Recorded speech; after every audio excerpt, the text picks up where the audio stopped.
Jenny, you've got a background outside of the UK. So Yes. what Yeah. brought you here? So I started in Toronto, and I was enjoying what I was doing at the time, which was working with a developer. Hmm. And our studio was actually in-house with the developer. So there was a lot of insight as to how designs were made, decisions were made, pricing was considered, different supply chains. But the timeline for a project was quite extended. So my very first day, the first thing that I did at that studio was to work on my background as marketing, and they knew this. So I started working on the logo for this massive development, and they had a bunch in front of me, and they said, choose one, make your case as to why. We'll sit down with the CEO, talk about it, we'll make a decision, and then on to the next thing, head to site. So that was the very first thing. And then the very last thing I did over 4 years later, as I was leaving before I moved over to London, was going into that space that had finally been built but was still in the process of being built, and went through, I think it was the lobby. The joinery was just going in, the lighting was just going in. It had been tiled the week before, but there was still a lot of decisions and still a lot of work to be done. And I just thought, it's just too long of a time frame for me. So when I came over to London, I was looking for something that would maybe be a bit punchier in terms of timing. Yeah. And I don't know if I had consciously thought of workplace design. I never really worked in an office so much before that. It was always like smaller things. I did a lot of remote working. So I was remote almost 20 years ago. Hmm. So for me, I had never really thought of workplace design because I was quite outside of the office in terms Hmm. of how I worked for so long. So yeah, just discussed it with a few people and looked into workplace design, and yeah, had a great opportunity, and here we are. One was like the offices, and how are you utilizing that space or setting it up so that they're functional, Hmm. but also open. And a big conversation was around like the psychological cues. Hmm. So it was a production company of guys, and they were basically treating it like an extended bachelor pad, even though most of them were married. So it was like really cool metallic tiles throughout. It was really stunning. But they wanted this going straight into all of their glass fronted, but not acoustically sound offices. And I had to dig really deep into finding specific reasons. I think I had like 9 different reasons for why we would recommend really strongly that they put carpet in the meeting room, in the offices. And I think we put it in the meeting room as well. But one of them was like the psychological change of, this is more of a private conversation. This doesn't really want to be bouncing, like ideas bouncing off all of the hard surfaces. This is something that might need to be like a private conversation, something a little bit confidential.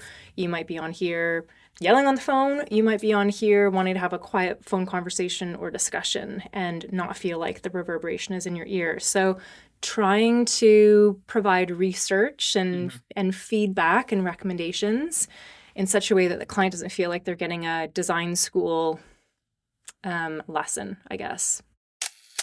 Even just finding the right lighting for over the boardroom, which was the only meeting room, which was also going to be where they were going to have most of their events as a team, and making sure that it fit the culture before we were, or I was conscious of workplace culture. It was, how do we create a space that feels like you? And I had been doing a lot of residential design on the side, so I already kind of had that innate sense of how do we kind of create a personality or a character, and without that feeling like you're, screaming it from the rooftops from every angle. Hmm. How do you kind of infuse that within the space, so people feel it Yeah.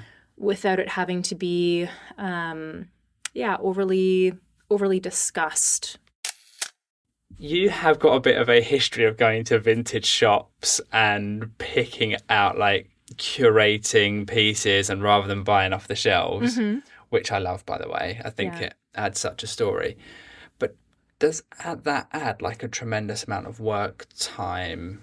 Like, the Mm-hmm. decision making process, is that just sit with you, or do you have to get stuff approved? Like, what does that look like? It's been different on different projects. At my first design studio that I worked at, my boss and I we're also good friends and we loved hanging out together. So we spent a lot of Saturdays going to vintage markets and going shopping, which was fine, but it definitely extends your week, which you don't get paid for as a designer, and the client's not necessarily paying for either. So I think there's a time and a place to doing that in such a way where you can fit it in during the week. But we now have more expectations and shorter timelines, and budgets are being cut, and inflation is, driving costs that much more. And it's difficult to find those unique items because it does take longer. And they might need a little bit of work or reupholstering or French polishing in order to get them to the same level of quality that would be considered brand new. That said, it also depends on the client. Some clients are like, this is amazing, let's just get something vintage, order it, and get it straight in. The thing about vintage, especially furniture, the same could be said for lighting because you might have to change the voltage, but with furniture is you see a picture and when it arrives, it can be quite different.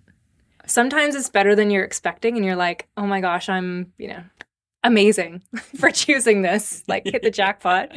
And other times you're like, I can't believe I chose this thing. Like I've had both of those. You had both, yeah. Yeah, I've had both of those extremes. I've had one where a client's been like, what are you thinking? And I was like, I don't know, it looked pretty good in person. This is totally different. It's a bit like when you go on a blind date or like a date and you think you know what you're getting and it might be different. So yeah, a little bit of that. Yeah, you're kind of doing semi-blind dating when you are ordering vintage furniture. So I think the idea of belonging, which is coming up more and more as part of, it's the fourth letter as part of DEI. It's now DEIB. Where, yes, I want to feel included and I want to see some diversity, and hopefully I am comfortable enough to see that diversity and want to include everyone, not having anyone on the periphery feeling like I don't belong here. But that belonging is a really big part of it. So you can feel included, but you don't necessarily have to feel like you belong. And that's what I'd like to see changing more and more is it's like a really authentic, I feel like I'm meant to be here. I don't know how I would phrase this, but it kind of, it jumps off of the idea of do unto others, like you would have them do unto you. And it's more of a mindset or perspective of being more empathetic to what you don't know and constantly reminding yourself of, is this thing is happening and it's not necessarily happening to me, but I can approach it in a slightly different way. So if someone is walking a little bit slower and I'm in a rush, for example, maybe they just got out of the hospital or had surgery or, maybe just had some bad news or, whatever the situation is, but you're trying to look at it slightly differently. And so whether that be, I'm not hearing back from a client, maybe something has happened, whether in the business or personally, waiting to hear back from something or approval or from a colleague. If it's something bigger, like this project didn't happen, it's like, okay, like what can we do and how do we approach this in a way where we can think of maybe how someone else has been displaced or just their perspective on it a little bit more. More mindful of other people's feelings and what they're going through. What you don't know what you don't know, right? So really considering, it's not necessarily something that's happening to me for a bad reason. It actually could be something that's happening to them. I tend to work with clients typically longer term, so ahead of the project, especially if we are, one, doing a Sterago study, which will be my workplace strategy team who would be doing that. But I might also jump in when we're doing the business search and helping them ensure that the building aligns with what those aspirations look like and the bigger vision and the long-term goals. And then making sure that the design then brings in all of those kind of past discussions, also highlights why we chose this building. And if there are certain reasons that we chose this building, making sure that we aren't concealing or without really realizing it, almost like hiding or covering up certain things. So we had a project recently where it's a more industrial building, not super industrial, but we definitely wanted to make sure that the beams and the columns were kind of celebrated within this like industrial aesthetic. But the rest of the office and the workplace isn't overly industrial, but it's a bit of like a nod. And certain decisions had to be made from a building control perspective and fire safety. And so it's just making sure that we're picking the right building, but then also staying true to why we've made this decision with clients rather than just kind of full steam ahead and forgetting about all the work that's been done. So little things like that. Sometimes it's the big picture, 5, 10, 15-year plans. And sometimes it's the small details, like we really need to make sure that we celebrate this moment or this element of a building because this is why we've chosen it. I'm quite partial to biophilia, so I'm always looking for outdoor space. I think it's really important, including residential. I can't believe the percentage of places that don't have outdoor space. And post-pandemic, I think it's even that more important of just being able to open a window or step outside without having to fully leave and vacate the building. So outdoor space is a huge thing for me. That's one of my things. It's not a deal breaker for a lot of clients, but it is becoming less of an accepted default and more of an expectation for one of the amenities within their space. It could be within the building, it could be within their demise, which is nice. I think back to one of the projects I did years ago when I first moved to London, and we did this brandometer that would essentially measure how aligned a building was with this brand, and this brand was like very well known and quite like character heavy, so it needed to fit, and just a little like boring little white box wasn't going to work for this brand. And I still kind of have that in the back of my mind for every project that I'm doing, because ideally, and I said this to our own managing director, I said, we don't want to have to add stuff on the walls and crazy amounts of furniture and change massively whatever the Cat A is. We want to move into a space that feels like us, that we add to with a few accessories rather than having to overhaul to make it feel like us. And I think that same thing could be said for most clients when I'm looking at their spaces is, like we were talking about before, how does this align to you? How do you just automatically feel? And it's like this really intangible thing to describe to a client, but it's a bit of a personality. If you were a character, if you were a person, how would you describe this person? And that's kind of what you need to turn, but into a non-living element that is the building that needs to house you. And hopefully support your culture. So some of the things that I look for are, how much daylight, obviously. What's the exposure? So there's certain buildings in London that I will recommend that my clients not go into because they're quite dark or they don't have good views. And I think it's really important for people who are coming in. It makes a huge difference. And I think people are more attuned to it now. Or if you hear people talking about it, you become more attuned. So I had a friend the other day who was telling me, I actually notice now how the sun moves through my space based on how you mentioned that you had looked for your flat back in the day. And I was like, cool, like that's Pretty you cool. should. Yeah. Like I hope it really works for you so that you're not just in the dark all day. I work with brand managers way back in the day, and I took marketing at school originally and did experiential marketing where it was all about infusing yourself and kind of infusing yourself into the brand itself and then making it come to life in different ways. So for me, it's second nature. I don't even think about it. And sometimes I probably jump too many steps ahead without really like walking through and making sure. But I'm quite perceptive in terms of when I'm speaking to a client, gauging how that culture is based on how they come across, interactions with different people, how much they're going to involve other people, how the leadership is set up, maybe the hierarchy internally, It could be their like flexibility and working policies and how often they're in the office, and just little comments. Like you start to pick up on all of it, and you kind of like you kind of like sweep it under the rug, but you're very much cognizant of like what's hiding underneath there, because you need to be aware of all those little things. You're absorbing it. Yeah. And as part of that, when you're looking at, for example, the core location of a building. So if this is our floor plate and you're the core, it means that we've got like a little bit of a horseshoe. And that might work if we have the T point in the middle and maybe there's like a skylight or an atrium. And that's like a really beautiful space where we can all, come together and have some social space. And maybe there's a terrace out there that's connected as well. And that really works really well. But for certain companies, it means that people on that side never converse with people on this side of the floor plate. So now we've effectively just cut the floor plate in half, and we could be two different companies.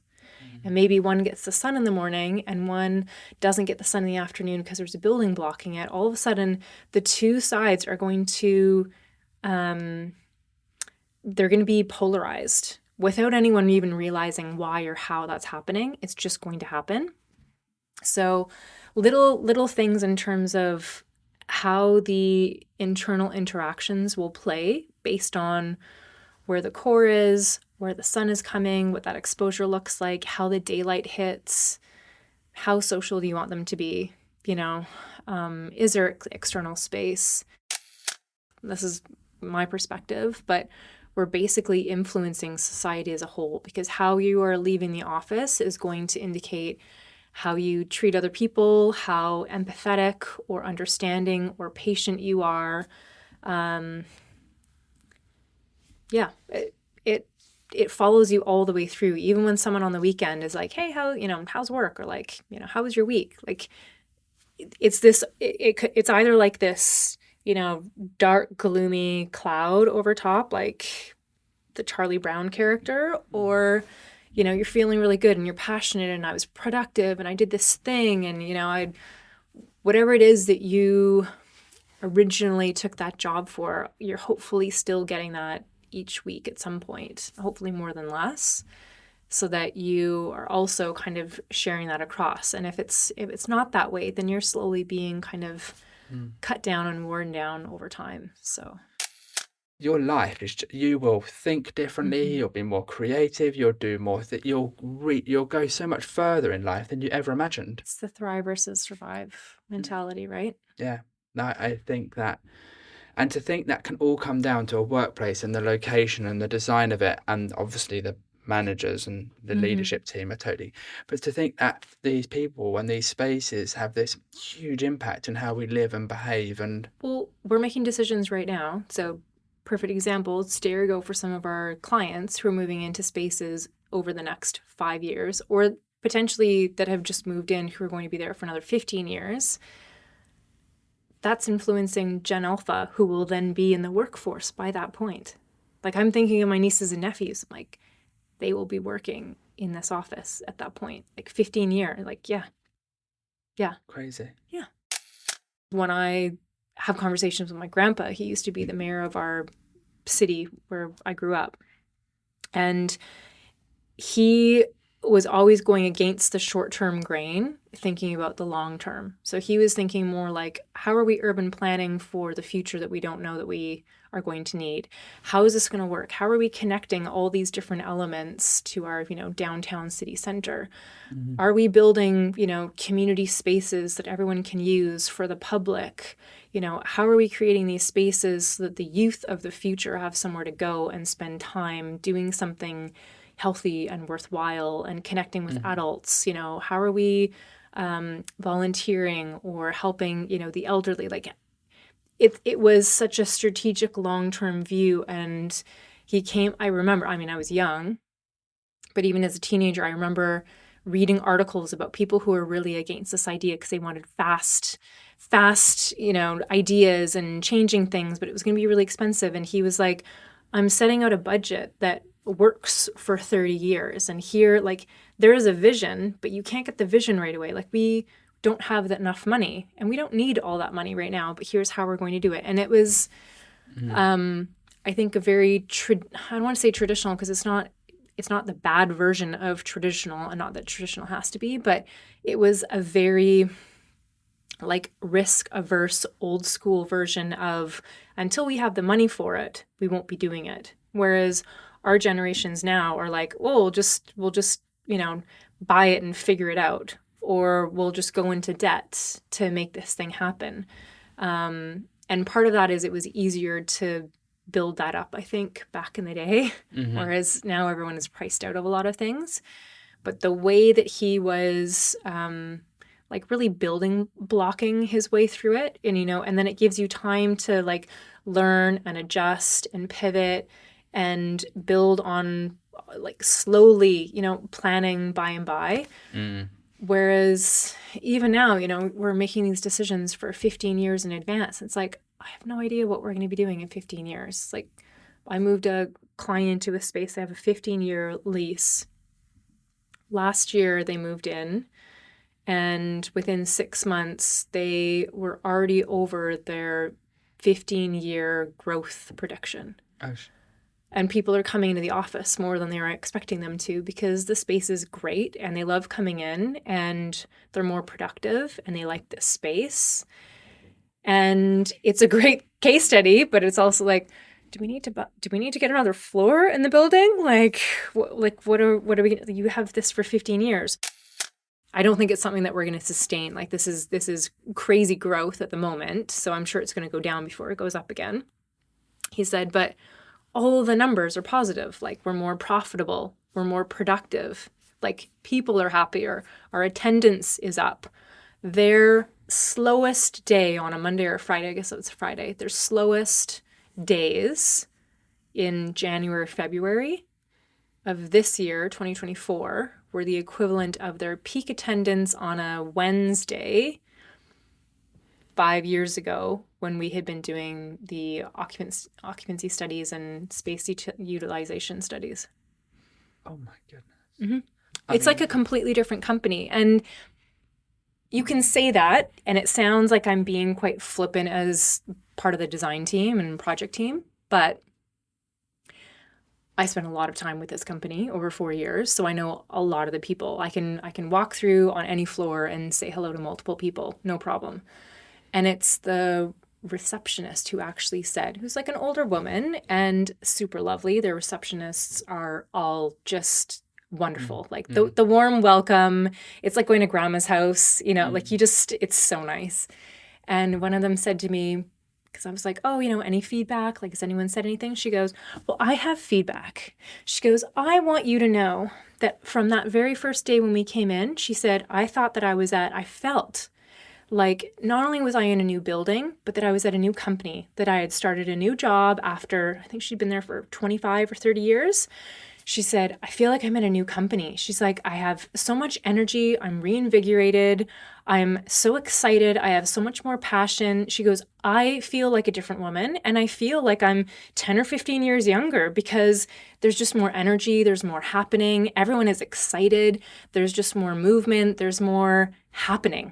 She said, so instead of being in a quiet, dark, cold, uninspiring, empty space, which is where her reception was kind of located before, she goes, and not that there's anything bad, she looked out onto a sweet little garden, but she said, completely different.